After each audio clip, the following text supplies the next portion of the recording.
নুরুদ্দিন, তুমি মামুন হোমিও সেন্টারে কিসের জন্য আসছিলা? আসছিলাম। আমি হঠাৎ অনেকদিন ধরে প্রেশারের সমস্যা নিয়ে ভুগতেছি।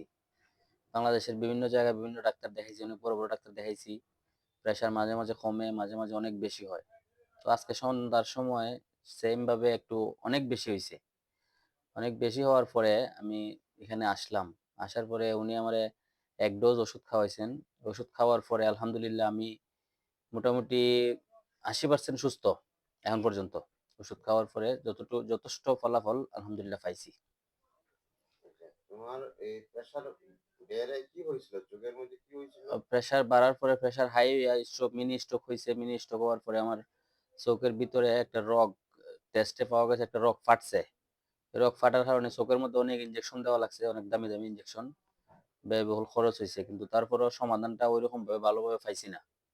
এখন অন্য শরণাপন্ন হয়েছি। এখন আল্লাহ রহমত করলে, ওনার ওসিলা যদি আল্লাহ রহমত করে আর কি। মামুন হোমিও সেন্টারে আসার আগ মুহূর্তে তুমি কি বড় বড় লেখা সঠিকভাবে পড়তে পারছিলা?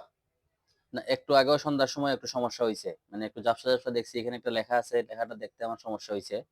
কিন্তু এখন আলহামদুলিল্লাহ ওষুধটা খাওয়ার পরে আমি এখন স্পষ্টভাবে দেখতে পারতেছি, এবং আমার প্রেশারটা বুঝতে পারতেছি যে প্রেশারটা কমছে এখন। মামুন হোমিও সেন্টার ডাক্তার তোমার প্রেশার মাপছিল? জি, প্রেশার মাপার পরে প্রেশার 100/160 হয়েছিল। 160/100?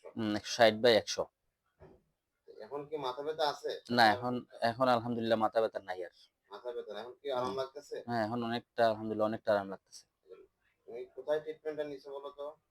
আমি ট্রিটমেন্ট প্রথমে নিছিলাম শায়েস্তাগঞ্জে লোকাল, পরে সিলেটে দেখাইছি, মৌলভীবাজার দেখাইছি, তারপর ঢাকা পর্যন্ত গেছি। ঢাকা প্রায় 8 থেকে 9 জন ডাক্তার দেখাইছি। শেষ পর্যন্ত এখানে আইছি। চোখের যে ইঞ্জেকশন দেওয়া হয়েছে, কয়টা ইঞ্জেকশন দেওয়া হয়েছে? ইনজেকশন 3টা দিছি। কোথায় দেওয়া হয়েছে? এটা কোন বাংলাদেশ আই হসপিটাল। আইস হসপিটালে? জি। তুমি কি খুশি মামুন হোমিও সেন্টারের জি, চিকিৎসা নিয়ে? আলহামদুলিল্লাহ, আলহামদুলিল্লাহ।